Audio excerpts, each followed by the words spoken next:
कैसे हैं आप सब लोग। Guys I am CS Kashish रचवानी। Guys मेरे इस चैनल पे आपको CS EET के सारे नोट्स MCQ सब कुछ अवेलेबल है। अब जो हम लोग सीरीज़ ला रहे हैं वो है EBCL की, जो कि है CS एग्जीक्यूटिव की। उसमें हम लोगों ने हमारा RBI एक्ट कंप्लीट कर दिया है और हम लोग फेमा कर रहे हैं, जिसका फेमा का भी पार्ट फर्स्ट हो चुका है। तो गाइस अगर आप लोगों ने वो सब कुछ नहीं देखा तो क्या करना है, पहले देखना है, क्योंकि आपको भी पता है कि सारी चीज़ें एक जगह मिलना बहुत मुश्किल है। तो गाइस इस चीज़ का फ़ायदा उठाओ, क्योंकि आपको पता है ऐसे पैंडमिक सिचुएशन में आप लोग का बाहर जाना सही नहीं है। तो घर बैठ के सारे नोट्स के साथ तैयारी करो, और यहाँ पे आपको जब सब कुछ मिल रहा है तो क्या दिक्कत है।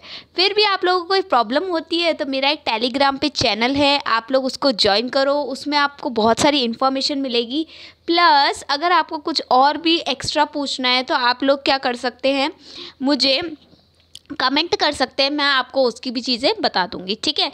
तो गाइस अगर आप लोगों ने EBCL को स्टार्ट किया है और आपको और भी अच्छे से पढ़ना है तो यहाँ पे आप लोग स्टार्ट कर सकते हैं, जो भी एग्जीक्यूटिव के बच्चे और CS EET के हैं तो उनको तो वैसे भी सब कुछ है उसके लिए अवेलेबल। अच्छा, यहाँ पे मैंने जो कंटेंट प्रिपेयर किया है वो अकॉर्डिंग टू योर मॉड्यूल है। तो यार इससे ज़्यादा क्या मिलेगा कि अकॉर्डिंग टू योर मॉड्यूल सब कुछ मिल रहा है, तो आप लोगों को यहाँ पे तैयारी करनी चाहिए। गाइस आज हम लोग जो स्टार्ट करेंगे वो है फेमा का पार्ट 2, मतलब पार्ट 1 ऑलरेडी हो चुका है और वो ज़्यादा बड़ा नहीं था, क्योंकि मैंने उसमें सिर्फ बेसिक बताया था कि फेमा कैसे आया, क्या उसकी हिस्ट्री थी, क्या बैकग्राउंड था। तो आप लोग को वो देखना चाहिए, क्योंकि पार्ट 2 काफ़ी इंपॉर्टेंट है, लेकिन पार्ट 2 का बेस बनता है पार्ट 1 से, तो वो ज़रूर देख लेना। तो गाइस स्टार्ट करें हमारा आज का पार्ट 2 फेमा का।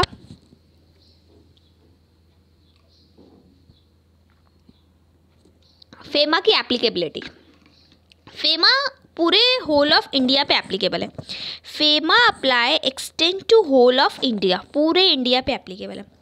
प्लस ध्यान से सुनना, plus all branches office agency outside India own and control by PRI। PRI का मतलब होता है person resident in India, and also to any contravention committed outside India by any person to whom act apply। ध्यान से सुनना, ध्यान से बिल्कुल।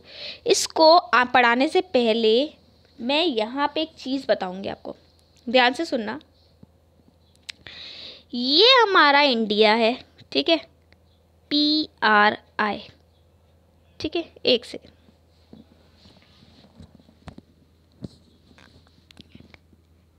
ठीक है। यहाँ पे हमारे इंडिया में, मेरी ड्राइंग थोड़ी अच्छी नहीं है तो थोड़ा सा कॉम्प्रो करना यार, ठीक है, थोड़ा सा मतलब एडजस्ट कर लेना, ठीक है।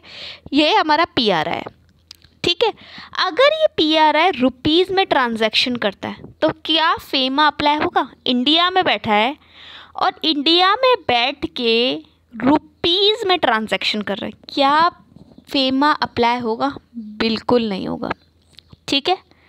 लेकिन अगर ये यहाँ बैठ के डॉलर में ट्रांजैक्शन कर रहा है तो होगा। कैसे? सबकी नई नई शादी होती है, ठीक है, नई नई शादी हो गई तो वाइफ ने बोल देती है कि हाँ अपन तो मलेशिया चलेंगे। अब मलेशिया चलेंगे तो मलेशिया जाने के लिए हमें क्या चाहिए? डॉलर चाहिए। तो जब हम कोई इंसान मलेशिया जाएगा तो उसको डॉलर चाहिए। अब डॉलर चाहिए तो उसको क्या जाना पड़ेगा? बैंक में जाना पड़ेगा, और बैंक में जाके मनी चेंजर को बोलना पड़ेगा कि ये ले 2 लाख रुपए रुपीस में और मुझे इसको कन्वर्ट करके दे दे डॉलर में। मनी चेंजर बोलेगा क्या करना है, कैसे जाना है, वो ऐसा कुछ भी नहीं पूछेगा आपसे, आपको चेंज करके दे देगा। हाँ, वो एक तरीके से एडवाइस दे सकता है, यार गोवा क्यों नहीं जाता, गोवा भी तो अच्छा है और इंडिया में भी है, लेकिन वो आपकी अपनी चॉइस है कि आपको मलेशिया जाना है। आपकी वाइफ ने बोला नहीं नहीं नहीं मैं तो मलेशिया ही जाऊंगी, ठीक है। तो ऐसे में जब आप लोग वहाँ पे डॉलर चेंज करा रहे हो तो यहाँ पे आपका फेमा अप्लाई हो जाएगा। यही पर्सन अगर बाहर जाता है, गया मलेशिया, बाहर जाके डॉलर में ट्रांजैक्शन करता है, मलेशिया गया और डॉलर में ट्रांजैक्शन किया तो भी फेमा अप्लाई होगा।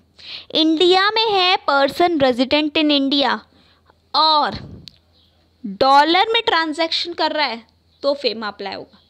इंडिया में है, कई बार हम लोग इंडिया में रहते रहते भी डॉलर में ट्रांजैक्शन करते हैं, लाइक बाहर से कुछ मंगा लिया, ठीक है, और इंडिया से बाहर गया वही इंसान और फिर डॉलर में ट्रांजैक्शन किए तो क्या फेमा अप्लाई होगा? बिल्कुल होगा। मतलब दो जगह हो गया, इंडिया में रहते हो और डॉलर यूज़ करते हो तो फेमा अप्लाई होता है, और इंडिया से बाहर जाते हो तो डॉलर यूज़ करते हो तो फेमा अप्लाई होगा।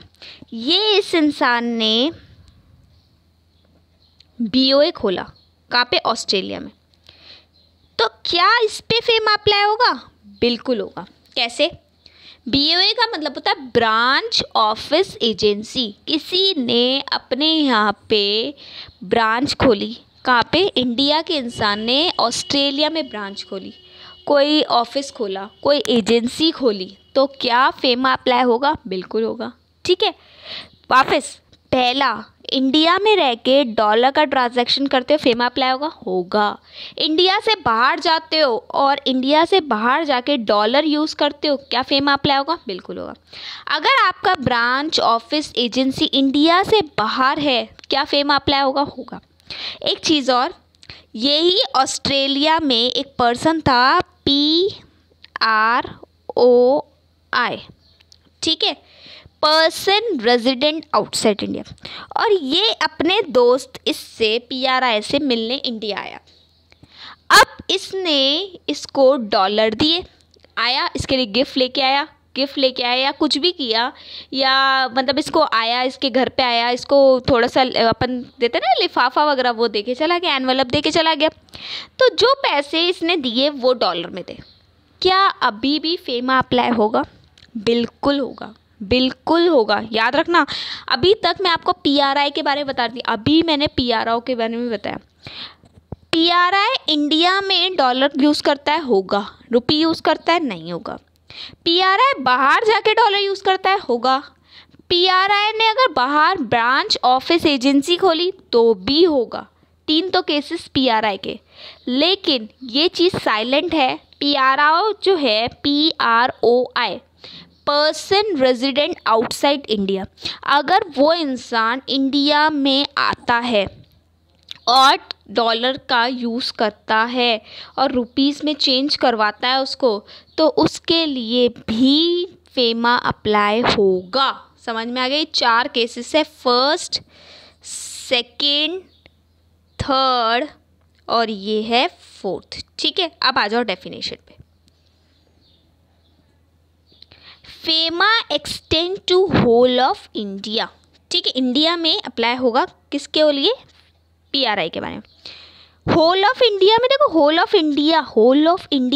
इंडिया में कहीं नहीं लिखा PRI है या PRO है, तो इसका मतलब साइलेंट है। अगर PROI भी आता है इंडिया में और वो डॉलर यूज़ करता है तो अप्लाई होगा। ठीक है, और अब देखो PRI के लिए स्पेसिफिकली बोला है, कोई भी branch office agency BOA outside India खोलता है, कौन? PRI, तो उसके लिए अप्लाई होगा। मतलब ब्रांच ऑफिस एजेंसी अगर PRO खोलता है, पर्सन रेजिडेंट आउटसाइड इंडिया खोलता है, तो हमें कोई मतलब नहीं है, क्योंकि वो हमारे कंट्री का पर्सन नहीं है, रेजिडेंट नहीं है। और any contravention committed there outside India, अगर आप बाहर कुछ काम करते हो, कोई भी कॉन्ट्रावेंशन करते हो तो भी अप्लाई होगा। होल ऑफ इंडिया में कहीं नहीं लिखा PRI है या PRO है, मतलब दोनों पे अप्लाई होगा। ठीक है, तो चारों कंडीशन समझ में। Next, central government has been empowered. क्या है CG के पास पावर कि वो सस्पेंड कर सकता है फेमा के कोई भी प्रोविजंस को, to suspend operation on all or any of the provision. लेकिन कब करेगा? जब वो पब्लिक इंटरेस्ट में हो। देखो, कोई भी लॉ लिबरल होता है या कोई भी लॉ रेस्ट्रिक्ट होता है, वो कब होता है? जब वो पब्लिक इंटरेस्ट में होता है। तो पब्लिक इंटरेस्ट में सेंट्रल गवर्नमेंट भी सस्पेंड कर सकती है फेमा के प्रोविज़न और रिलैक्स भी कर सकती है, लेकिन कब करेगी? जब पब्लिक इंटरेस्ट में होगा। पब्लिक इंटरेस्ट में होगा। समझ में आया? इस पे क्वेश्चन बन सकता है। क्या सेंट्रल गवर्नमेंट हमेशा कर सकती है? हमेशा नहीं कर सकती। कब करेगी? पब्लिक इंटरेस्ट में करेगी। ठीक है, तो ये तो हो गई इसकी एप्लीकेबिलिटी। अब मैं ना कुछ इंपॉर्टेंट डेफिनेशंस लेके आई हूँ। एक डेफिनेशन मेरे पास एक्स्ट्रा थी तो मैंने इसमें डाली नहीं है, वो मैं पहले आप लोगों को पढ़ा देती हूँ, ठीक है। उसके बाद हम लोग ये एक एक करके एक एक ऑथोराइज पर्सन की, फॉरेन एक्सचेंज की, पर्सन की, PRI क्या होता है, PROI क्या होता है, नॉन रेजिडेंट कौन होता है, पर्सन ऑफ इंडियन ओरिजिन कौन होता है, फॉरेन सिक्योरिटी क्या होती है, रिपाट्रिएट टू इंडिया क्या होता है, ये सब कुछ हम एक एक करके पढ़ेंगे, ठीक है। तो इसीलिए मैंने एक टेबल की तरह ये यहाँ पे समरी दे दी है कि हमें आज क्या क्या पढ़ना है और ये सारी डेफिनेशंस हमें पढ़नी है, प्लस एक एक्स्ट्रा पढ़नी है जो कि हम लोगों ने यहाँ पे नहीं डाली है। तो आ जाओ, फॉरेन करेंसी, यही एक्स्ट्रा है, ठीक है। फॉरेन करेंसी का मतलब क्या होता है? अगर मैं इंडिया में हूँ और इंडिया में रह के रुपीज़ यूज़ कर रही हूँ, तो रुपीज़ को छोड़ के बाकी सारी फॉरेन करेंसी हो गई मेरे पास, ठीक है। रुपीज़ को छोड़ के बाकी सारी क्या हो गई? फॉरेन करेंसी हो गई, ठीक है। तो फॉरेन करेंसी की डेफिनेशन किस में दी गई है? 2M में दी गई है। Means a currency other than Indian currency, ऐसी करेंसी जो कि इंडियन करेंसी नहीं है वो क्या हो गई? फॉरेन करेंसी हो गई। Simple, means currency other than Indian currency. अब आप लोगों को पता होना चाहिए कि हमारे वर्ल्ड में कितनी कंट्रीज़ है। तो हमारे वर्ल्ड में 196 कंट्रीज़ है। कितनी? 196 कंट्रीज़ है, ठीक है, इंक्लूडिंग ताइवान का जो डिस्प्यूट चल रहा है, ठीक है। 50 countries do not have their own currency, मतलब कुछ कुछ ऐसी कंट्रीज़ होती है जिनकी खुद की करेंसी नहीं होती, वो दूसरों की करेंसी को ही अपनी करेंसी मानते हैं। तो 196 कंट्रीज़ में से 50 कंट्रीज़ तो ऐसी हो गई जिसकी खुद की करेंसी ही नहीं है, तो बाकी कितनी बची? 146, ठीक है। 146 में से हमारा एक रुपी आता है जो कि इंडिया का है, तो रुपी को हटा दिया जाए तो बाकी हमारे लिए फॉरेन करेंसी कितनी बनी? 145, ठीक है। 145 हमारे लिए फॉरेन करेंसी है। आप लोग को इतना नहीं लिखना, लेकिन मैंने एक नॉलेज के लिए आप लोग को दे दिया, ठीक है, कि हमारे यहाँ पे 196 कंट्रीज़ है, ठीक है, और 50 कंट्रीज़ ऐसी हैं जिनके यहाँ पे खुद का जो है वो करेंसी है ही नहीं। तो बची कितनी? 146। 146 में से इंडियन हटा दो तो हमारे लिए 145 इज़ द फॉरेन करेंसी। तो आप लोगों को लिए सिर्फ इतनी डेफिनेशन इंपॉर्टेंट है, means a currency other than Indian currency. आप चाहो तो इसका स्क्रीनशॉट ले सकते हो।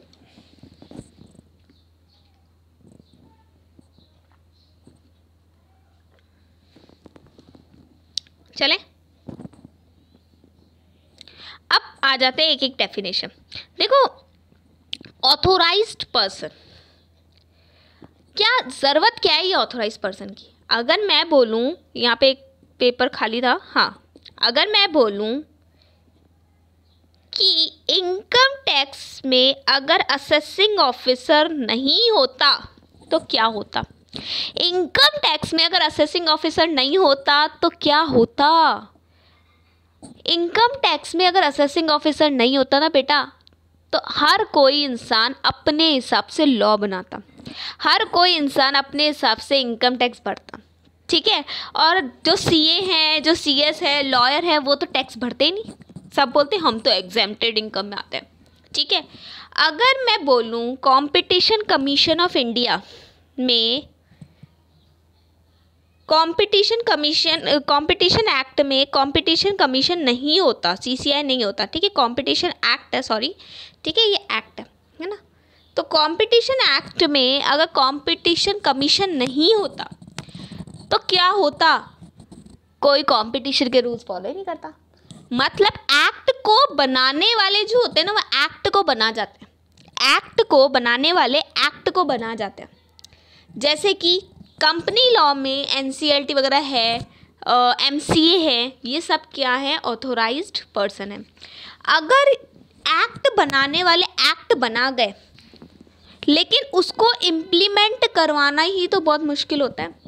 कंपनी लॉ जो बना 2013 में, वो ड्राफ्ट तो हो गया, बन तो गया, लेकिन उसको फॉलो करने के लिए कितने रूल्स एंड रेगुलेशन का ध्यान रखना पड़ता है, उसको लोग किस तरीके से इंटरप्रिटेट करते हैं, किस तरीके से फॉलो करते हैं, वो भी तो बहुत इम्पॉर्टेंट है। तो एक्ट बनाने वाले तो एक्ट बना जाएंगे, लेकिन इम्प्लीमेंट करवाना भी तो बहुत इम्पॉर्टेंट है। और इम्प्लीमेंट करवाने के लिए हर एक्ट में एक पर्सन होता है जिसको बोलते हैं ऑथोराइज पर्सन। तो ऐसे ही हमारे फेमा में भी ऑथोराइज्ड पर्सन है। ऑथोराइज्ड पर्सन क्या होता है, डॉलर को रुपी में चेंज कराता है और रुपी को डॉलर में चेंज कराता है। तो ऑथोराइज पर्सन में कौन कौन होगा, ऑथोराइज डीलर होता है, ठीक है, ज़्यादातर बैंक्स वगैरह होते हैं ये जो कि है ना चेंज कराते हैं। मनी चेंजर बोलते हैं, मनी चेंजर फुल्ली भी हो सकता है, पार्टली भी हो सकता है। मैं इसका एग्जांपल अभी दूंगी, 2 मिनट रुक के। Offshore banking unit, offshore banking unit क्या होती है, जो हमारे यहाँ पे SEZ है, स्पेशल इकोनॉमिक जोन, वहाँ पे क्या होता है, अकॉर्डिंग टू GST अगर आप वहाँ पे फैक्ट्री खोलते हो और वहाँ का प्रोडक्ट बना के डायरेक्ट एक्सपोर्ट करते हो तो आप पे GST नहीं लगता, क्योंकि हम अकॉर्डिंग टू GST ये मानते हैं कि SEZ हमारी कंट्री का पार्ट नहीं है, और अगर हमारी कंट्री का पार्ट नहीं है तो उस पर GST नहीं लगेगा। कंडीशन है कि वो चीज़ें इंडिया में ना यूज़ होकर डायरेक्ट एक्सपोर्ट होगी। अगर वो डायरेक्ट एक्सपोर्ट होती है तो उस पर कोई भी टैक्स नहीं लगता, GST नहीं लगता है। समझ में आ गया? तो उन लोगों को अगर किसी भी फॉरेन एक्सचेंज की ज़रूरत होती है तो वो इनके पास जाते हैं, that is offshore banking unit.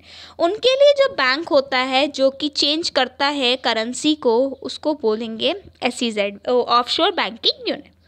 Any other person for the time being force, मतलब RBI किसी को भी, क्योंकि मैंने बताया था कि फेमा में जो अथॉरिटी है वो RBI है, तो RBI किसी को भी ऑथोराइज पर्सन बना सकता है, किसके लिए, फॉरेन एक्सचेंज के लिए और फॉरेन सिक्योरिटीज़ के।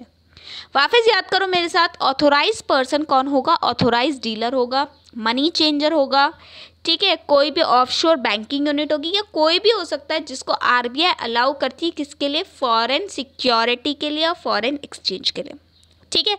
और इसकी डेफिनेशन दी गई है सेक्शन 2 सबसेक्शन C में। चलें, रीज़न क्या है, रीज़न क्या है कि हम ऑथोराइज पर्सन को अपॉइंट करें। अगर ऑथोराइज पर्सन नहीं हो तो हर कोई अपनी चलाएगा, और हर कोई जब अपनी चलाएगा तो वहाँ पे पब्लिक का, आम जनता का, मैंगो पीपल का बेनिफिट नहीं होगा। तो उसी मैंगो पीपल के बेनिफिट के लिए, पब्लिक इंटरेस्ट के लिए हम ऑथोराइज पर्सन को अपॉइंट करते हैं, ठीक है। ऑथोराइज पर्सन को क्यों अपॉइंट किया जाता है, पब्लिक इंटरेस्ट के लिए। Second reason, beneficial interest. देखो, ऑथोराइज पर्सन को अगर कोई लॉ बन रहा है तो वो किसी न किसी के बेनिफिट के लिए होगा। जैसे कंज्यूमर प्रोटेक्शन एक्ट किसके लिए बेनिफिट है, कंज्यूमर के लिए। कंज्यूमर प्रोटेक्शन एक्ट किसके लिए बेनिफिट है, कंज्यूमर के लिए। हमारा आर्बिट्रेशन एक्ट किसके लिए बेनिफिट है, उन पर्सन्स के लिए जो कि जल्दी से जल्दी अपना केस सॉल्व कराना चाहते हैं, कोर्ट में ना जाके बाहर कराना चाहते हैं। मतलब अच्छा, इनकम टैक्स किसके लिए, गवर्नमेंट के लिए, गवर्नमेंट के बेनिफिट के लिए। असेसिंग ऑफिसर किसका बेनिफिट देखता है ज़्यादा, गवर्नमेंट का। मतलब पब्लिक इंटरेस्ट के लिए तो ऑथोराइज पर्सन होता ही होता है, लेकिन उससे, उस एक्ट से मिलने वाला बेनिफिट जिसको भी मिलता है उसके लिए भी ऑथोराइज पर्सन होता है। तो ऑथोराइज पर्सन बेनिफिशियरी के लिए भी होता है। तीसरा, अभी कोरोना चल रहा है, बहुत सारे रूल्स एंड रेगुलेशंस हैं। हमारे यहाँ पे 11 बजे से बाद के बाद बाहर नहीं जाना है। अब 11 बजे के बाद बाहर नहीं जाना है तो कोई बाहर गया, मेरा एक फ्रेंड बाहर गया, ठीक है, किसी काम से गया, ज़रूरी काम के लिए जा सकते हो। अब जब वो बाहर गया तो उसने देखा पुलिस वाले ने खुद ने मास्क नहीं पहन रखा। अगर पुलिस वाले ने खुद ने मास्क नहीं पहन रखा तो क्या हम पहनेंगे क्या? अगर पुलिस वाला खुद ही लॉ को कंप्लाई नहीं कर रहा तो क्या हम लोग करेंगे क्या? तो कहने का मतलब ऑथोराइज पर्सन को लॉ को कंप्लाई करना चाहिए। अगर वो ही नहीं करेगा तो दुनिया भी नहीं करेगी, पब्लिक भी नहीं करेगी, मतलब compliance of law. Plus police वाले वो भी काम कर रहे हैं जो according to the direction of the government. तो ऑथोराइज पर्सन को बोला गया है compliance of direction of government. तो 4 चीज़ों के लिए हमारा ऑथोराइज पर्सन अपॉइंट होता है। पहला पब्लिक इंटरेस्ट, पहला पब्लिक इंटरेस्ट, पहला पब्लिक इंटरेस्ट, दूसरा बेनिफिशियल इंटरेस्ट, दूसरा बेनिफिशियल इंटरेस्ट, ठीक है, और तीसरा कंप्लायंस ऑफ लॉ, चौथा compliance of direction of government. इसका शॉर्टकट बनाओगे तो PBCC, PBCC, PBCC, P से पब्लिक इंटरेस्ट, P से पब्लिक इंटरेस्ट, B से बेनिफिशियल इंटरेस्ट, B से बेनिफिशियल इंटरेस्ट, C से कंप्लायंस ऑफ लॉ, C से कंप्लायंस ऑफ लॉ, C से compliance of direction of government. ठीक है, इसीलिए हमारा ऑथोराइज पर्सन अपॉइंट होता है। अगर ऑथोराइज पर्सन गलती करता है, कंप्लायंस नहीं करता, तो उसकी ऑथोराइजेशन को रिवोक किया जा सकता है। जिस तरीके से आरबीआई ने ऑथोराइजेशन दी थी उसी तरीके से आरबीआई ऑथोराइजेशन निकाल भी देगा। जिस तरीके से आरबीआई ने ऑथोराइजेशन दी थी उस तरीके से आरबीआई ऑथोराइजेशन निकाल भी लेगा, मतलब revocation of authorisation if compliance not done. लेकिन लेकिन लेकिन लेकिन एक बार सुनवाई तो होगी, मतलब अपॉर्चुनिटी ऑफ बीइंग हर्ड जरूर दिया जाएगा, अपॉर्चुनिटी ऑफ बीइंग हर्ड जरूर दिया जाएगा। चाहो तो इसकी भी आप स्क्रीनशॉट ले सकते हो।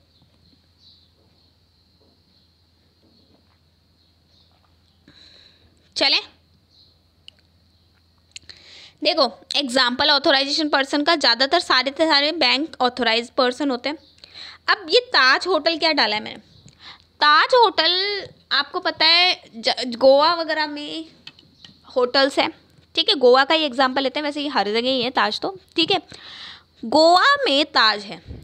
अब गोवा जैसी जगह है जहाँ पे फॉरेनर्स आते हैं, तो ताज या बड़ी बड़ी 5 स्टार होटल्स में क्या होता है, एक अलग से कैबिन बना होता है और उस कैबिन में आप जाके अपने डॉलर ले सकते हो, सॉरी रुपीस ले सकते हो और डॉलर चेंज करा सकते हो।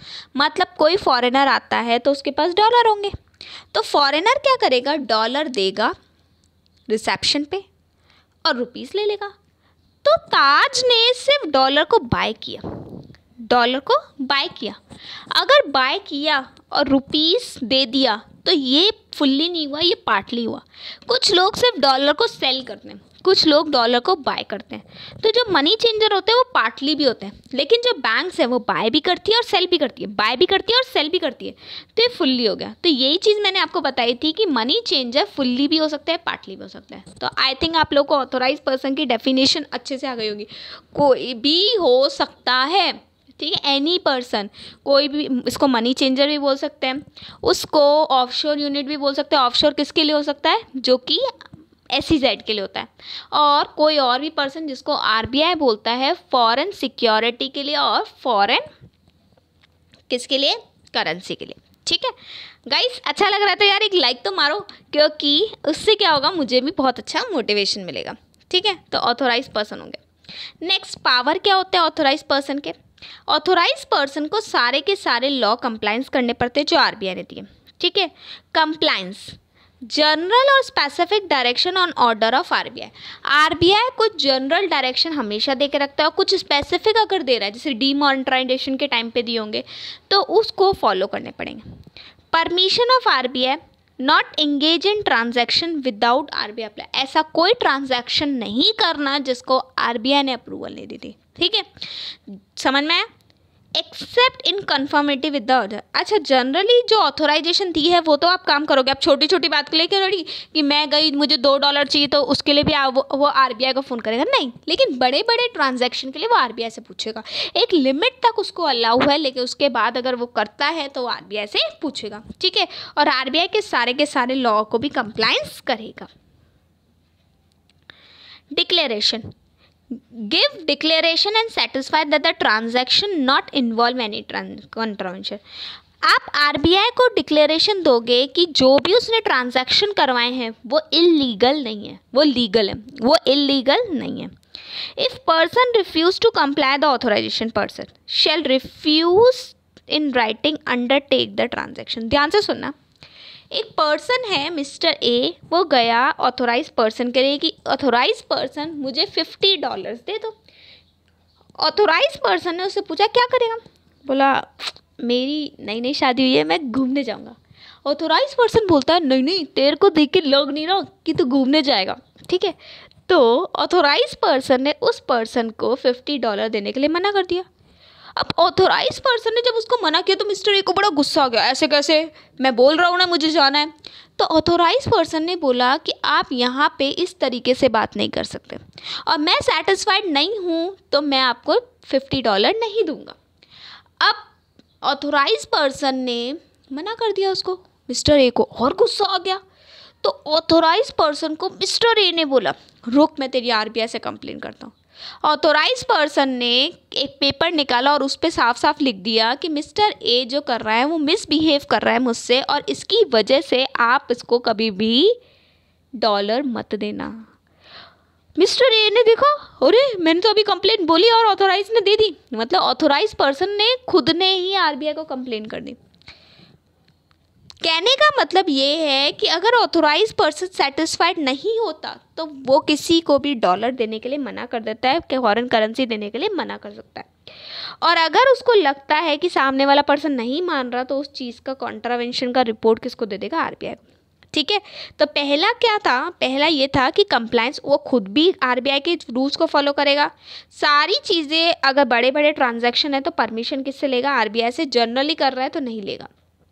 तीसरा डिक्लेरेशन देना है। ठीक है, क्या डिक्लेरेशन देगा? कि कोई भी ट्रांजैक्शन है कॉन्ट्रावेंशन नहीं है, और अगर उसको लगता है सामने वाला पर्सन डिक्लेरेशन नहीं दे रहा तो वो किसको रिपोर्ट कर देगा? आरबीआई को रिपोर्ट कर देगा कि उसने कॉन्ट्रावेंशन किया, और वो पर्सन हमेशा के लिए बैन हो जाएगा। ठीक है, पेनल्टी फॉर कॉन्ट्रावेंशन, अगर ऑथोराइज पर्सन खुद ही किसी चीज़ को कंप्लाइन नहीं करता, खुद ही कॉन्ट्रावेंशन करता है, फिर क्या होगा? ऐसे में ऑथोराइजेशन पर्सन पे 10,000 रुपये की पेनल्टी है प्लस 2,000 रुपये पर डे, मतलब एक बार तो 10,000 का थप्पड़ पड़ेगा ही पड़ेगा, प्लस 2,000 रुपये पर डे के हिसाब से लगेगा जब तक वो कॉन्ट्रावेंशन कंटिन्यू रहेगा। साथ में उसकी ऑथोराइजेशन को भी रिवोक किया जा सकता है। अगर बहुत बड़ा कॉन्ट्रावेंशन है तो उसकी ऑथोराइजेशन को रिवोक किया जा सकता है। सोचो, समझ में आया? तो ये सेक्शन 11 में दिया गया है कि ऑथोराइज पर्सन अगर कुछ गलत करता है तो उस पर 10,000 रुपये की पेनल्टी है प्लस 2,000 रुपये पर डे है जब तक वो कॉन्ट्रावेंशन कंटिन्यू है, प्लस उसकी ऑथोराइजेशन को भी रिवोक किया जा सकता है। चले आगे, इंस्पेक्शन और इन्वेस्टिगेशन। सेक्शन 12, आरबीआई के पास पावर है कि वो कंडक्ट कर सकता है आई मतलब इंस्पेक्शन एंड इन्वेस्टिगेट कर सकता है किसकी? ऑथोराइज पर्सन की, क्योंकि कॉन्ट्रावेंशन सिर्फ लोग नहीं कर सकते, कॉन्ट्रावेंशन ऑथोराइज पर्सन भी कर सकता है। और अगर ऑथोराइज पर्सन कोई कॉन्ट्रावेंशन कर रहा है तो आरबीआई को अगर लगता है तो वो उसकी इंस्पेक्शन करेगा, इन्वेस्टिगेशन करेगा, matter executed by authorise person. In such a situation authorise person bound है किस चीज़ के लिए? कि वो सारी इंफॉर्मेशन, एक्सप्लेनेशन, बुक्स जो भी आरबीआई ने मांगी है उसको दे, जो भी चीज़ें आरबीआई ने मांगी है वो उसको दे दे। नहीं दू तो सेम पेनल्टी है 10,000 रुपये और प्लस 2,000 रुपये पर पर्सन, और बहुत ज़्यादा कॉन्ट्रावेंशन है तो रिवोकेशन ऑफ ऑथोराइजेशन। मतलब समझ में आ गया क्या क्या बताया मैंने आप लोगों को? ऑथोराइजेशन पर्सन कौन होता है, ऑथोराइजेशन पर्सन क्यों बनता है, ऑथोराइजेशन पर्सन की क्या क्या पावर है, क्या क्या ड्यूटीज़ है, और अगर वो ड्यूटीज़ और पावर को कंप्लाई नहीं करता तो सेक्शन 11 और सेक्शन 12 में पेनल्टीज़ है। ठीक है, तो आई थिंक आप लोगों को बहुत अच्छे से समझ में आया हो ऑथोराइजेशन पर्सन। तो दो डेफिनेशन हमने पढ़ ली, फॉरेन करेंसी और दूसरा ऑथोराइजेशन पर्सन। आ जाओ थर्ड, फॉरेन एक्सचेंज क्या होता है? सेक्शन 2N, फॉरेन एक्सचेंज क्या होता है? It means foreign currency, it means foreign currency. Foreign currency मतलब जो करेंसी इंडिया की नहीं है, और अभी भी मैंने बताया था कितनी है, 145। इंक्लूड द फॉलोइंग, इंक्लूड मतलब ये इंक्लूसिव डेफिनेशन है। Deposit credit balance, BCD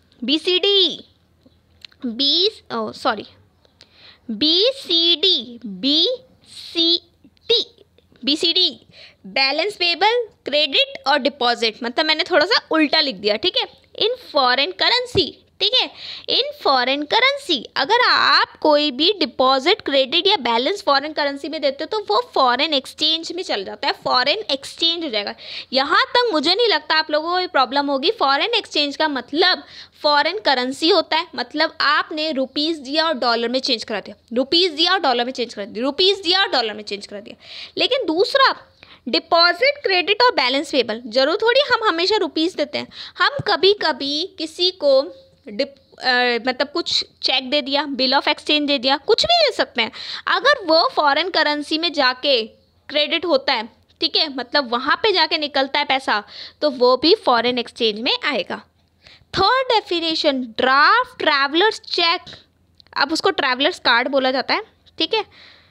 letter of credit और BOE, drawn in Indian currency but payable in foreign currency. ध्यान से सुनना, देखो ड्राफ्ट ट्रैवलर्स चेक क्या होता है, जब हमें कुछ बाहर जाना है, अगर मुझे बाहर जाना है, मुझे जाना है दुबई, तो दुबई जाने के लिए मुझे फॉरेन करेंसी चाहिए, तो मैंने बैंक को 10 लाख रुपए दे दिए और बैंक को बोला कि ये ले 10 लाख रुपए, इसके बदले में मुझे फॉरेन करेंसी दो, ठीक है। बैंक ने कैश ना देके मुझे क्या दे दिया, एक चेक बना के दे दिया, ट्रैवलर्स चेक, ठीक है। और ट्रैवलर्स चेक बना के दे दिया और बोला जाके कैश करा देना दुबई में। अभी नहीं चलता ट्रैवलर्स चेक, ठीक है, क्योंकि आजकल आपके कार्ड्स, जो भी आपके डेबिट कार्ड, क्रेडिट कार्ड्स होते हैं, वो इंडिया के अलावा कहीं और भी चलते हैं, मतलब बहुत सारी कंट्रीज़ में चल सकते हैं।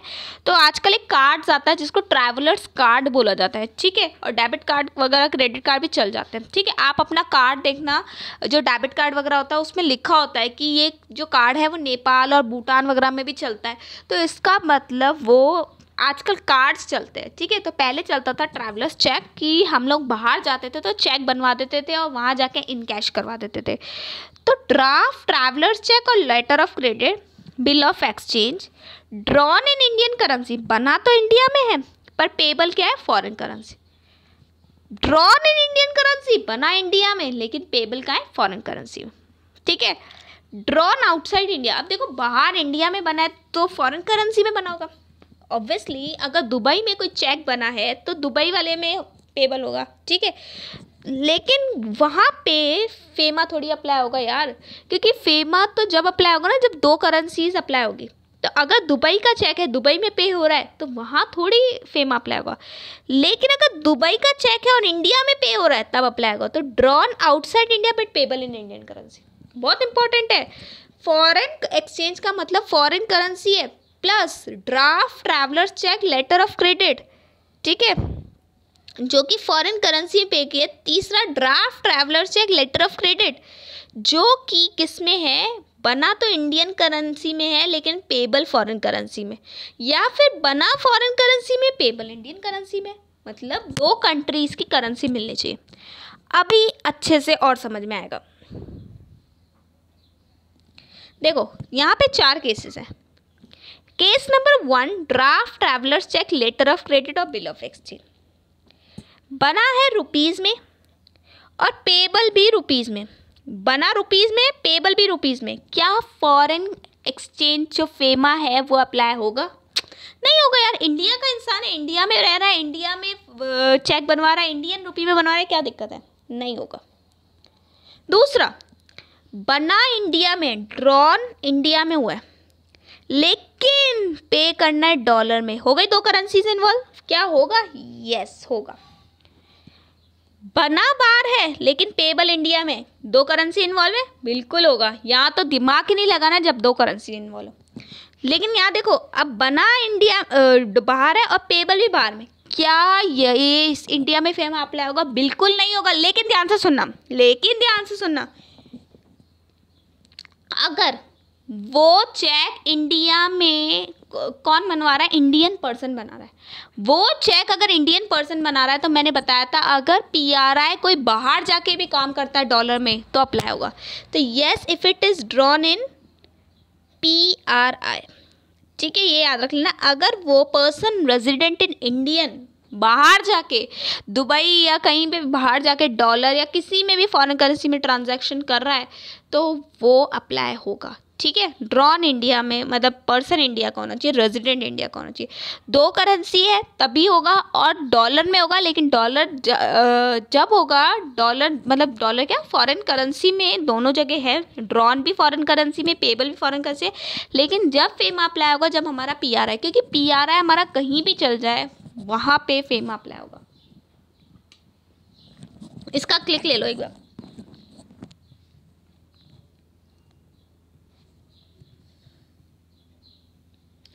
Third definition, person. पर्सन का मतलब होता है सेक्शन अच्छा कौन से सेक्शन में, पहले वो देख लेते हैं। सेक्शन 2 सबसेक्शन यू, ठीक है। यू मतलब इंसान के लिए यूज किया जाता है ना, ठीक है। तो पर्सन के लिए इंडिविजुअल हुआ है, इंडिविजुअल HUF, ठीक है। कंपनी, फर्म और AOP और BOI वेदर इनकॉर्पोरेटेड और नॉट, ठीक है। एसोसिएशन ऑफ पर्सन और BOI जो है, चाहे वो इंडिया में इनकॉर्पोरेट हुए हो या नहीं हो, वो अगर इंडिया में है तो वो पर्सन इंडिया का कहलाएगा, ठीक है। मतलब any agency, office, branch own and control bye such person, ठीक है। मतलब अगर AOP और BOI ने अगर कोई ऑफिस वगैरह, मतलब ये सारे इंडिविजुअल HUF अगर इनका कोई ऑफिस या ब्रांच BOI है, ठीक है, ऑफिस, ब्रांच, एजेंसी वगैरह है, तो वो भी पर्सन में काउंट होगा। Further it include any other artificial person. देखो कंपनी का मतलब सिर्फ कंपनी नहीं होता, आर्टिफिशियल पर्सन एक बड़ी डेफिनेशन है, उसमें बहुत कुछ आता है, सिर्फ कंपनी नहीं आती, उसमें और भी सारे जो है, जैसे म्युनिसिपल कॉर्पोरेशन है, हमारा सोसाइटीज़ है, वो सब कुछ भी कवर्ड होता है, ठीक है। तो पर्सन का मतलब इंडिविजुअल, HUF। अच्छा यहाँ पे पर्सन की डेफिनेशन इनकम टैक्स से मत लेना, क्योंकि जब फेमा बन रहा था तो ये मानो कि ड्राफ्टमैन को जब वो लिख रहा था पर्सन की डेफिनेशन, तो बगल वाला कोई पर्सन बैठा होगा तो उसने बोला कि पर्सन का मतलब तो वही होगा ना जो इनकम टैक्स में। तो ड्राफ्टमैन ने बोला नहीं नहीं नहीं, पर्सन का मतलब क्यों इनकम टैक्स से लेंगे, हम अपना डेफिनेशन बनाएंगे। तो यहाँ पे जो डेफिनेशन है वो बिल्कुल इनकम टैक्स जैसी नहीं है, वो अलग है, ठीक है। तो पर्सन का मतलब individual, HUF, company, firm, AOP and BOI, या इन सब ने कोई ऑफिस खोल रखा हो है ना, वो भी पर्सन में कवर्ड होगा, प्लस कोई भी आर्टिफिशियल पर्सन। क्लिक लेनी है तो ले लो।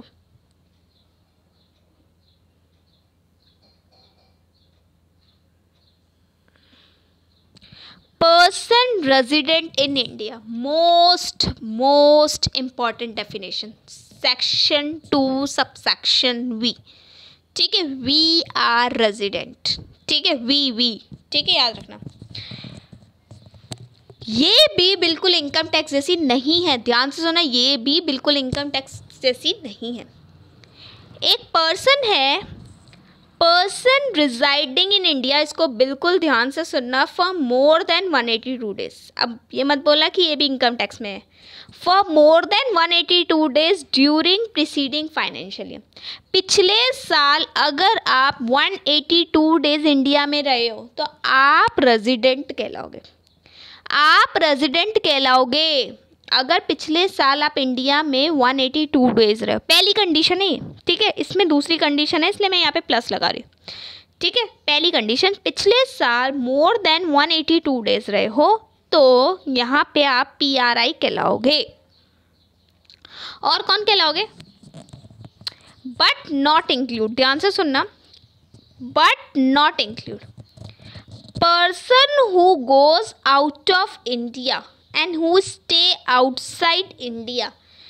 वो इंसान जो इंडिया से बाहर गया, इंडिया से बाहर गया किसके लिए, एम्प्लॉयमेंट के लिए, किसके लिए, एम्प्लॉयमेंट के लिए, किसके लिए, बिजनेस के लिए, और एनी अदर पर्पस इंटेंशन है stay to outside India for uncertain period. ध्यान से सुनना, फॉर अनसर्टेन पीरियड। पहली कंडीशन समझ में आ गई होगी कि पहली कंडीशन ये है कि वो इंसान इंडिया में 182 डेज रहा, ठीक है। इसका एक एग्जांपल लेते हैं। मेरा एक दोस्त था चुन्नू, ठीक है। चुन्नू ने पढ़ाई की यहाँ से IIT से, पढ़ाई की, बहुत अच्छा सा मतलब बन गया, वो इंजीनियर वगैरह जो भी है वो बन गया, ठीक है। अब चुन्नू को हमने बोला कि अपने इंडिया में जॉब करो, लेकिन चुन्नू ने बोला नहीं, मैं कहाँ जाऊँगा, मैं जॉब करने USA जाऊँगा। चुन्नू ने पढ़ाई की इंडिया में लेकिन जॉब करेगा USA में। चुन्नू ने पढ़ाई की इंडिया में लेकिन जॉब करेगा USA में। क्या चुन्नू हमारा देश के हित में बात कर रहा है या देशद्रोही हुआ? चिन्नू हमारा देशद्रोही हुआ। क्यों हुआ वो देशद्रोही? वो देशद्रोही इसलिए हुआ, तेको पढ़ाया इंडिया ने, तेको सब कुछ इंडिया ने कराया, लेकिन तू जॉब करेगा बाहर, अगर ऐसा इंसान है जो कि एम्प्लॉयमेंट के लिए बाहर जाता है, वो इंसान इंडिया का देशद्रोही हो गया और वो इंडिया का पर्सन रेजिडेंट इन इंडियन नहीं है। चुन्नू ने बोला मैं अपना बिजनेस बाहर खोलूँगा, तो भी वो देशद्रोही हो गया, बाहर चला गया। मतलब जब पढ़ाने का टाइम था तो इंडिया था, जब कमाने का टाइम हुआ, कुछ करने का टाइम हुआ, तो वो बाहर चला गया। ठीक है, चुन्नू की जगह चुन्नी बना देते हैं। अब चुन्नी है, चुन्नी बेचारी की शादी हो गई। अब शादी हो गई तो चुन्नी बोली, हमने बोला चुन्नी कहाँ जा रही है, तो चुन्नी ने बोला मैं तो जा रही हूँ। कहाँ? USA। कब आएगी वापस? क्यों जा रही है? चुन्नी ने बोला मेरी शादी हो गई इसलिए मैं जा रही हूँ। कब आएगी वापस? जब मेरे पति लेके आएंगे, मेरे पिया जी लेके आएंगे। मतलब any other purpose intention is stay to outside India. वो गई चुन्नी बेचारी बाहर शादी करके, कब आएगी पता नहीं, अनसर्टेन पीरियड के। इन तीनों पर्पस को हमने स्पेसिफिक पर्पस बोला। स्पेसिफिक पर्पस, ये लोग हमारे यहाँ पे पले बड़े और बाहर चले गए।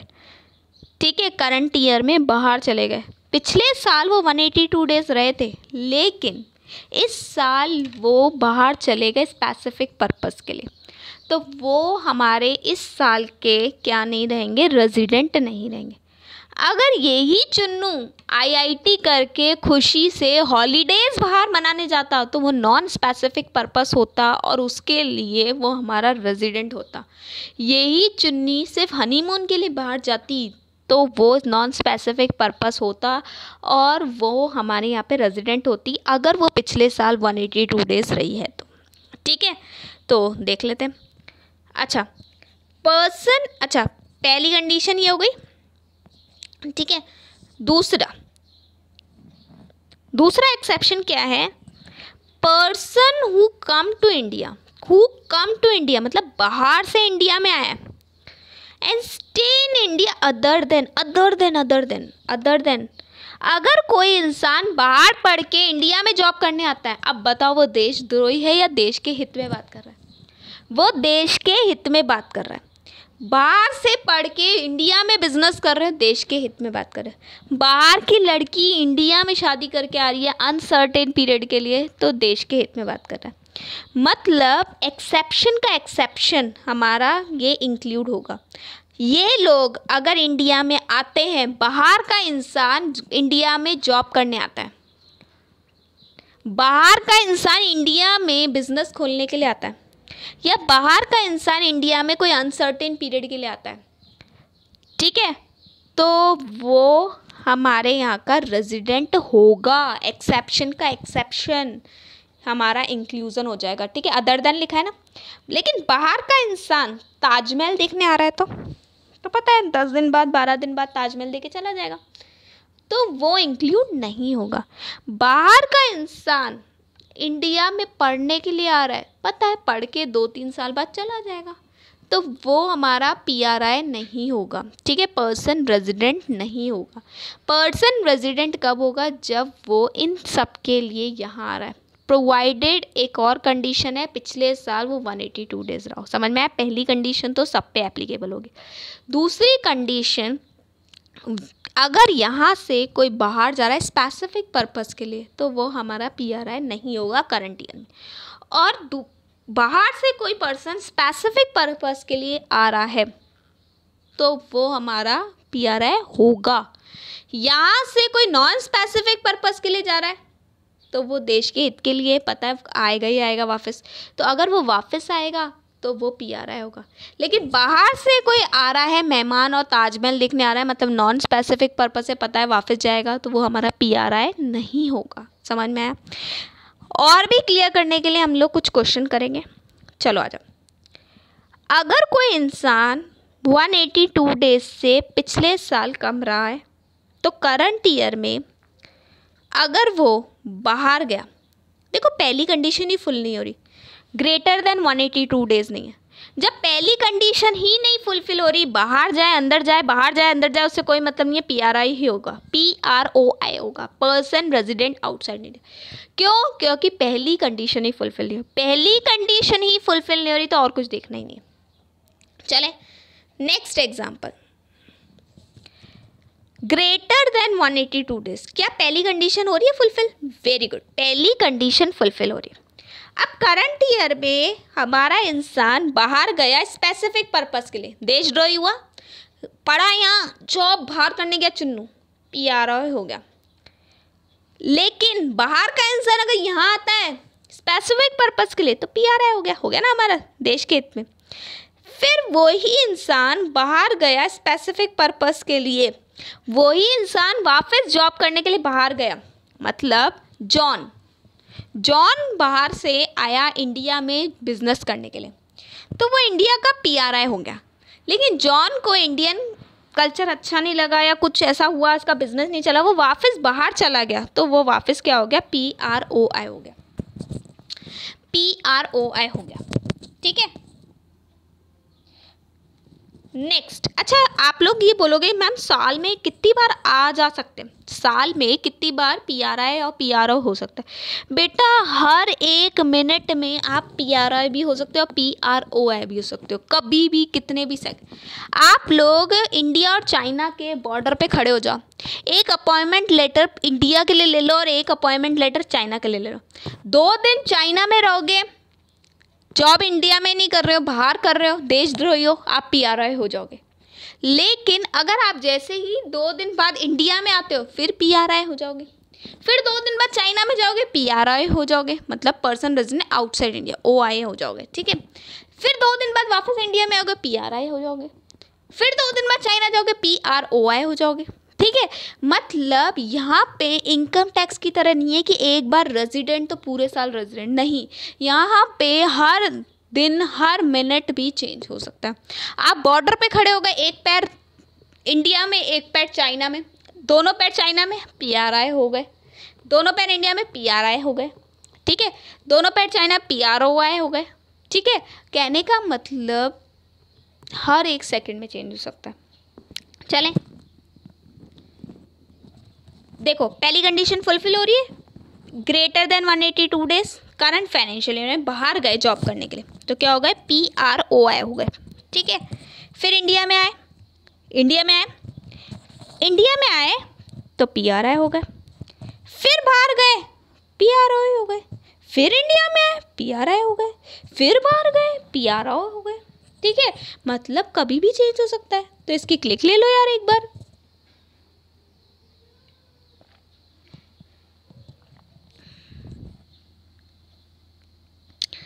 Next, greater than 182 days, current year में, ये तो सही है, ग्रेटर देन 182 डेज और करंट ईयर में बाहर गए स्पेसिफिक पर्पस के लिए PRI हो गए, इंडिया में आए जॉब करने स्पेसिफिक पर्पस है PRI हो गए।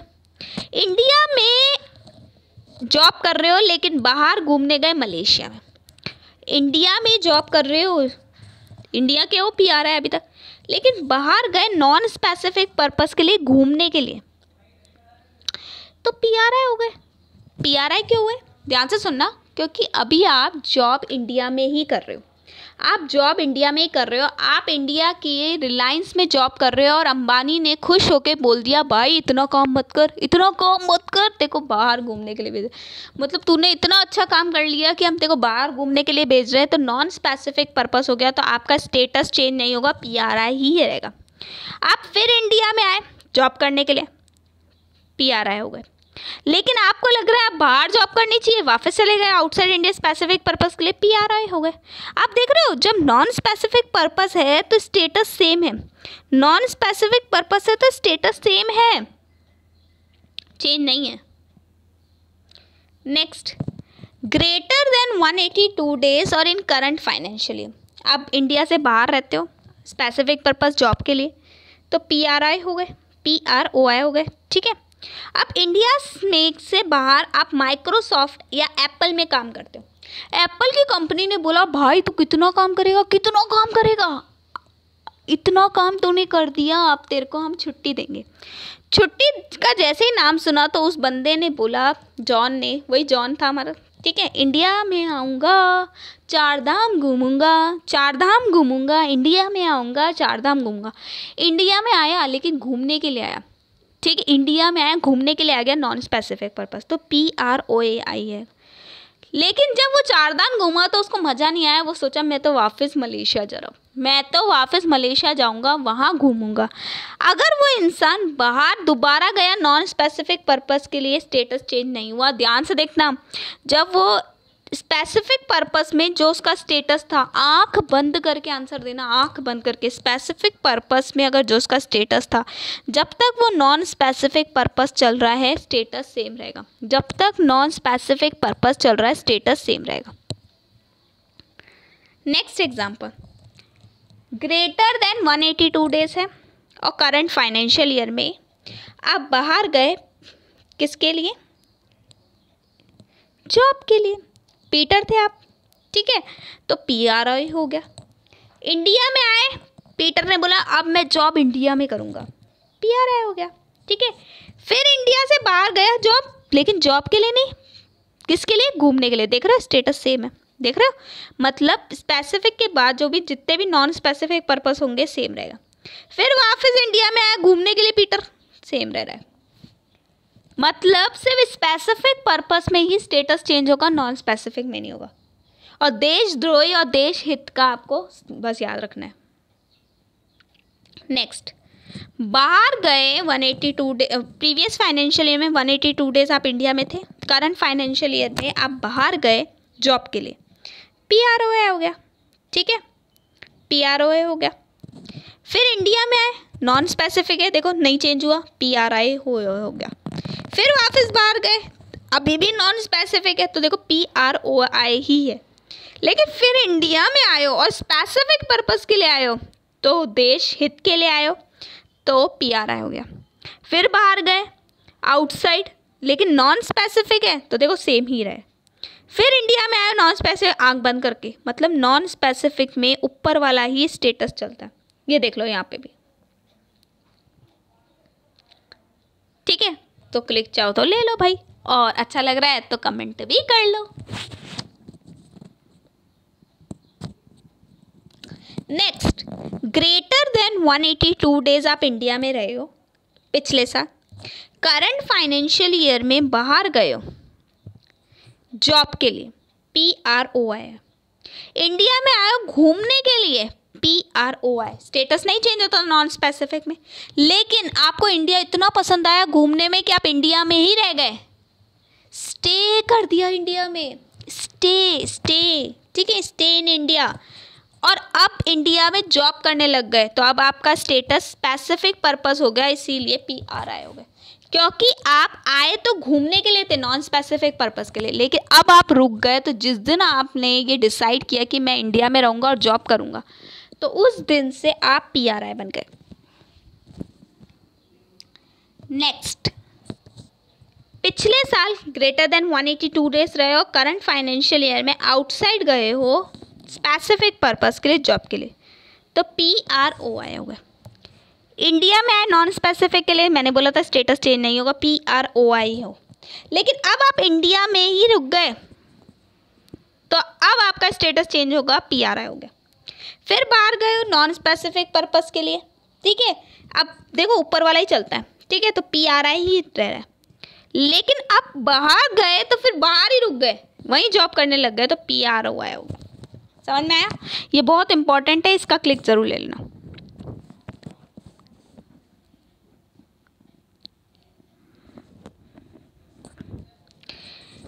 यहाँ पे एक एग्जाम्पल है 12-13 से लेके 19-20 तक।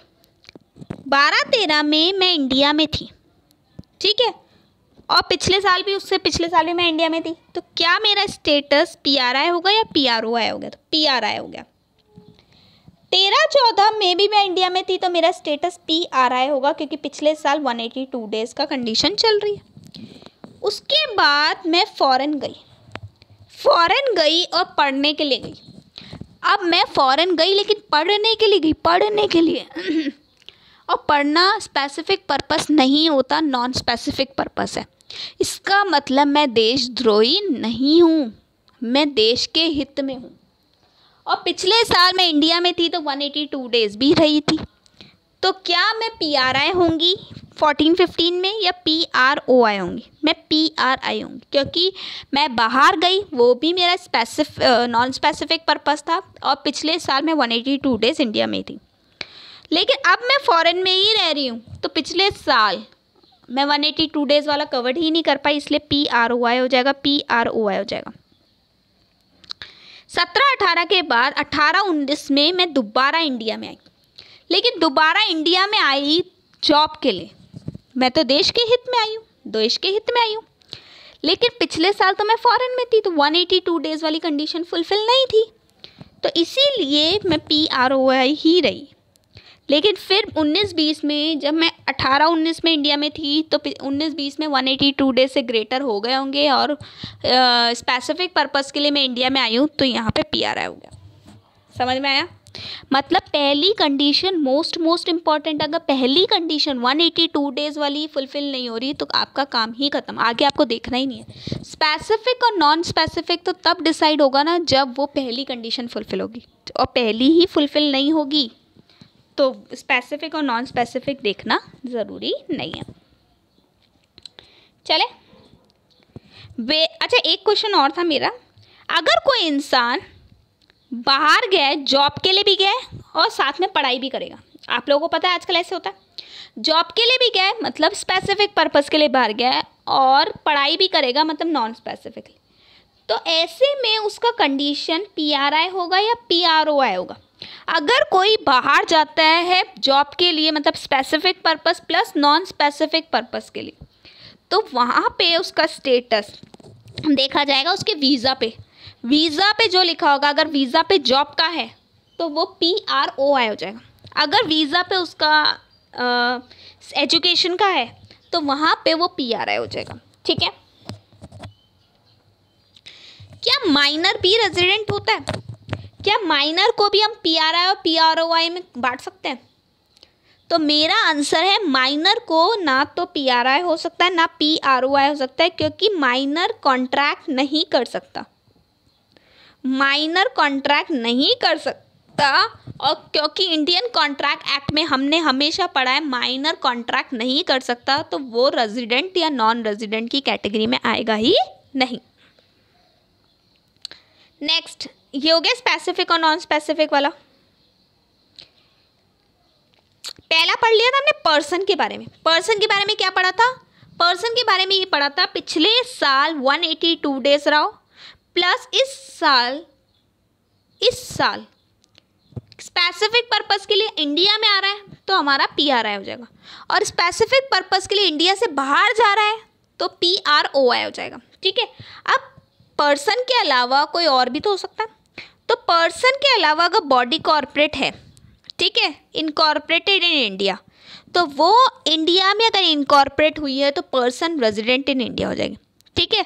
लेकिन अगर रजिस्टर्ड इंडिया में हुई है तो इंडिया की PRI हो जाएगी, और इंडिया में रजिस्टर्ड नहीं हुई है तो PROI हो जाएगी। लेकिन कई बार अनरजिस्टर्ड पार्टनरशिप होती है, क्योंकि पार्टनरशिप का रजिस्ट्रेशन कंपलसरी नहीं है, तो उसका इनकॉर्पोरेशन चेक करेंगे कि वो इंडिया से बिजनेस स्टार्ट किया था उसने या बाहर से किया था। अगर इंडिया से स्टार्ट किया था तो PRI हो जाएगी, और इंडिया से बाहर से स्टार्ट किया था तो PRO आ जाएगी। मतलब अनरजिस्टर्ड पार्टनरशिप के केस में रजिस्ट्रेशन ना देके इनकॉर्पोरेशन देखेंगे। तो बिजनेस का या तो रजिस्ट्रेशन देखेंगे, अगर वो इंडिया में रजिस्टर्ड है तो PRI हो जाएगा, और इंडिया में रजिस्टर्ड नहीं है तो PROI हो जाएगा। अगर रजिस्ट्रेशन नहीं है तो इनकॉर्पोरेशन देखेंगे। ठीक है? और इससे केस स्टडी बन के आ सकती है। Next, third point, any office branch agency, any office branch agency, वही BOA, ठीक है, इंडिया में है लेकिन कौन कंट्रोल कर रहा है? PROI हो जाएगा, तो उस पर भी वो क्या हो जाएगा? ये पर्सन रेजिडेंट इन इंडिया में हो जाएगा।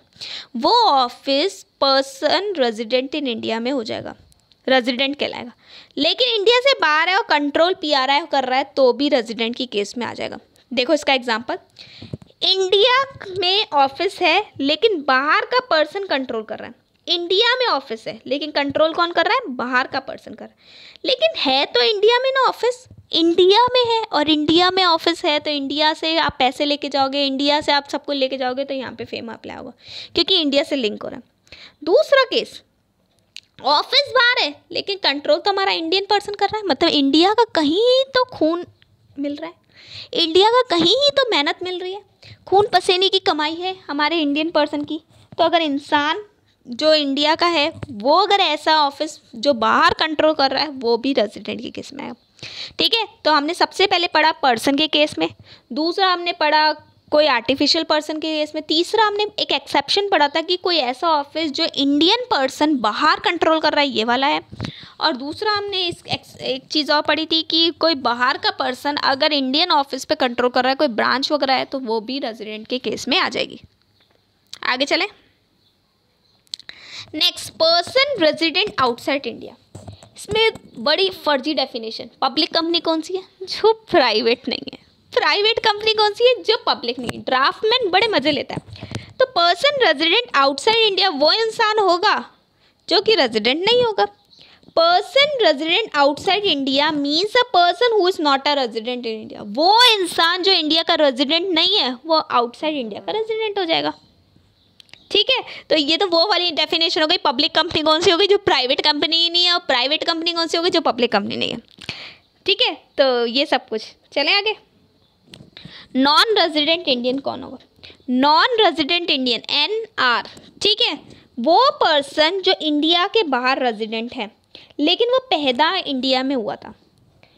वो पर्सन जो रेजिडेंट तो इंडिया का नहीं है, नॉन रेजिडेंट है, मतलब रेजिडेंट आउटसाइड इंडिया है, रहता तो बाहर है लेकिन उसके पास सिटीजनशिप इंडिया की है। आप लोगों ने देखा होगा कई बच्चे पैदा तो इंडिया में होते हैं, सिटीजनशिप तो उनके पास इंडिया की होती है, लेकिन उनकी फैमिली बाहर USA वगैरह शिफ्ट हो जाती है, तो इसीलिए वो लोग नॉन रेजिडेंट के केस पाते हैं क्योंकि उनके पास सिटीजनशिप इंडिया की है। Person of Indian origin. ठीक है, तो आप अगर इंडिया में पैदा वगैरह हुए हो या इंडिया के सिटीजन हो और बाहर रह रहे हो, तो आप नॉन रेजिडेंट तो हो पर पर्सन ऑफ इंडियन ओरिजिन मतलब कहलाओगे। ठीक है, अब ये पर्सन ऑफ इंडियन ओरिजिन क्या है? ठीक है, सिटीजन तो आपको समझ में आ गया होगा कि इंडियन की सिटीजनशिप है आपके पास, आप रेजिडेंट तो नहीं हो पर कौन हो? आप नॉन रेजिडेंट हो। ठीक है, पर्सन ऑफ इंडियन ओरिजिन कौन होता है? देखो, पर्सन नॉन रेजिडेंट में वो पर्सन आते हैं जो कि इंडिया में पैदा हुए हैं लेकिन इंडिया में रह नहीं रहे, और पर्सन ऑफ इंडियन ओरिजिन। अब इंडियन ओरिजिन क्या है? Person of Indian origin, it means an individual not being, एक ऐसा इंसान जो कि पाकिस्तान या बांग्लादेश का इंसान नहीं, सिटीजन नहीं हो, क्योंकि आपको पता है देखो पहले ये सब कुछ मिला हुआ था, इंडिया, बांग्लादेश, पाकिस्तान। तो ऐसा इंसान जो कि पाकिस्तान का सिटीज़न नहीं हो, बांग्लादेश का सिटीज़न नहीं हो, वो इंडिया का ओरिजिन कहला सकता है, पहली कंडीशन। लेकिन उसके पास इंडिया का पासपोर्ट होना चाहिए।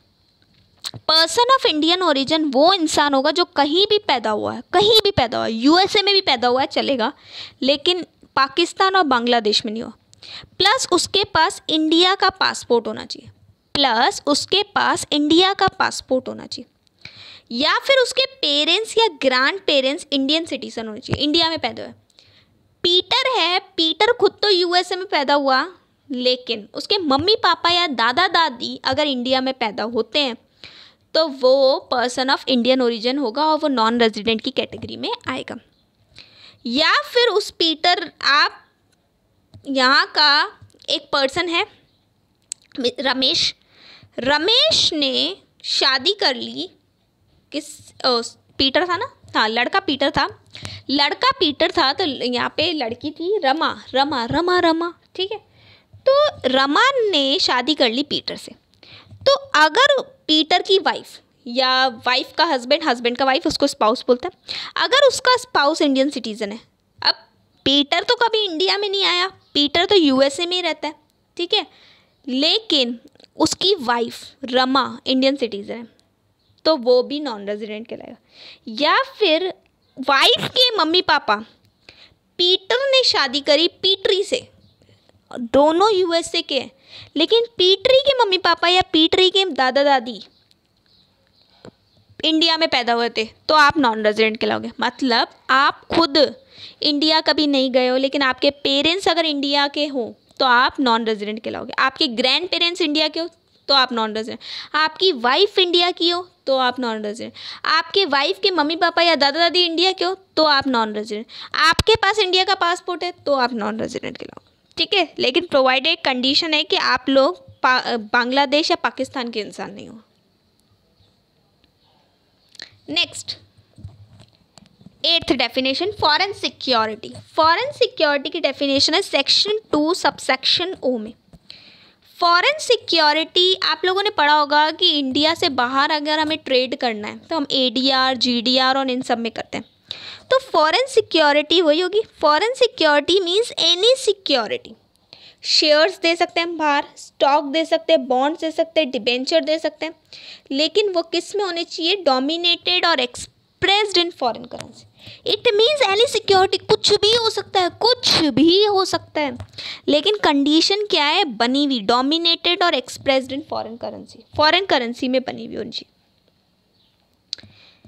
And include security expressed in foreign currency and include security expressed in foreign currency, बनी तो फॉरेन करेंसी में है, लेकिन रिडम्पशन या रिटर्न इंडिया में पे कर रहे हैं। रिडम्पशन और रिटर्न दोनों में से एक चीज़ इंडिया में मिल रही हो, जैसे IDR।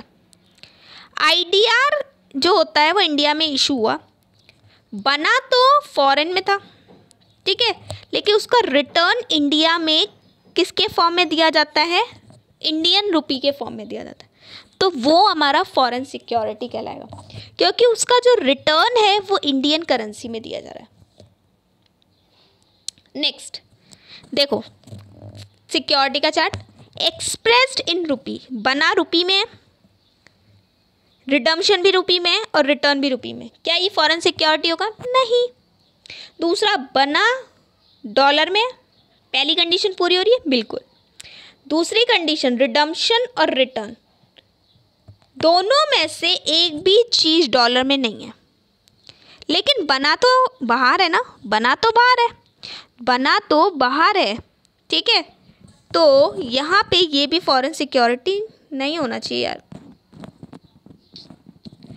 ये फॉरेन सिक्योरिटी होगा एक कंडीशन पे, अगर बाहर इन्वेस्ट करने वाला PRI होना चाहिए, मतलब इंडियन पर्सन होना चाहिए। अगर इंडियन पर्सन है, बाहर का पर्सन है, तो बाहर का इंडिया का पर्सन है, इंडिया का पर्सन है, इंडिया का पर्सन है, अगर बाहर कुछ काम कर रहा है तो वो तो हर जगह एप्लीकेबल होगा। तीसरा कंडीशन, तीसरा केस, बना फॉरेन में है लेकिन दोनों में से एक चीज़ अगर इंडिया में है तो वो फॉरेन सिक्योरिटी होगा। बना बाहर है, दोनों में से एक चीज़ इंडिया में, फॉरेन सिक्योरिटी होगा। बना बाहर है, दोनों में से एक चीज़ और लिखा है, और लिखा है, और लिखा है, दोनों में से एक चीज़ इंडिया में हो, दोनों ही हो जाए तो कोई बात नहीं, दोनों में से एक तो हो रहा है ना, दोनों में से एक तो हो रहा है ना। अब देखो यहाँ से केस स्टडी बन के आएगी, बना तो बाहर है लेकिन दोनों में से रिडम्पशन और रिटर्न में से एक चीज़ क्या दोनों भी होगी तो भी चलेगा ना, दोनों में से एक तो हो ही रही है ना, और दोनों हो रही है तो और भी अच्छी बात है, तो भी है। लेकिन बनाई इंडिया में, बनाई इंडिया में, बनाई इंडिया में, तो वो फॉरेन सिक्योरिटी कहलाएगा ही नहीं। अगर कोई चीज़ बनी इंडिया में, बनी इंडिया में, तो वो कभी फॉरेन सिक्योरिटी नहीं कहलाएगा, ठीक है। तो ये हमारा फॉरेन सिक्योरिटी का चार्ट था।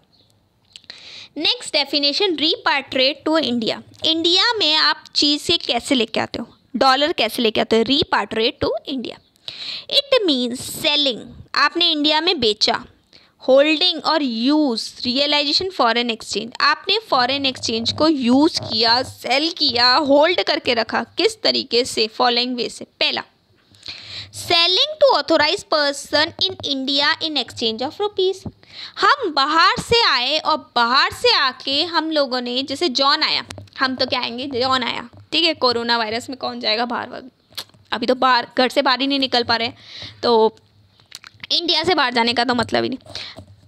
पीटर आया इंडिया से बाहर, पीटर आया तो साथ में लाया डॉलर, पीटर आया तो साथ में लाया डॉलर, तो डॉलर के बदले में वो ले गया रुपीस, ठीक है, किसके पास गया, ऑथोराइज पर्सन के पास गया और बोला ये लो डॉलर और मुझे दो रुपीस, तो वो क्या होगा, रीपैट्रिएट टू इंडिया, इंडिया में क्या लाया, डॉलर लाया। Holding an account with an authorise person in India up to RBI limit, RBI limit तक आप अगर कोई अकाउंट खुलवाते हो, मतलब बाहर का इंसान ने इंडिया में कोई अकाउंट खुलवा रखा है, पीटर ने इंडिया में अकाउंट खुलवा रखा है, तो पीटर ने जब इंडिया में अकाउंट खुलवा रखा है तो पीटर भेजता क्या इंडिया में, पीटर भेजेगा क्या इंडिया में, पीटर इंडिया में भेजेगा डॉलर, ठीक है, तो वो भी क्या होगा, रीपैट्रिएट टू इंडिया, खुद नहीं आया, अकाउंट के थ्रू भेजा। Third, using for discharge of डेप्ट और लायबिलिटी ऑफ फॉरेन एक्सचेंज, या पीटर ने अपनी कोई उधार चुकाई है, वो भी फॉरेन करेंसी में चुकाई है, तो रीपैट्रिएट टू इंडिया, खुद आया लेके आया, तो पहला केस। खुद नहीं आया, किसके फॉर्म में लेके आया, अकाउंट खुलवा रखा है उसने आरबीआई लिमिट तक, तो दूसरा केस। तीसरा, लायबिलिटी वगैरह चुका रखा है, तो तीसरा केस। नेक्स्ट, तो गाइस यहाँ पे हमारा आज का लेक्चर कंप्लीट होता है। लेक्चर थोड़ा सा लेंदी हो गया है गाइस, जो भी नोट्स है अकॉर्डिंग टू योर मॉड्यूल है, तो अगर आप लोग को अच्छा लग रहा है तो प्लीज़ को देखो, अपने फ्रेंड्स के साथ शेयर करो, क्योंकि अभी शेयर ही अच्छा है, क्योंकि आप लोग को पता है अभी ऐसा पैंडमिक सिचुएशन चल रहा है कि आप लोग बाहर ना जाके घर में ही पढ़ें। तो अगर गाइस आप लोग को सब कुछ अच्छा लग रहा है तो प्लीज़ इसको ज़रूर लाइक ज़रूर करना यार, शेयर ज़रूर करना and subscribe the channel. Thank you and bye bye.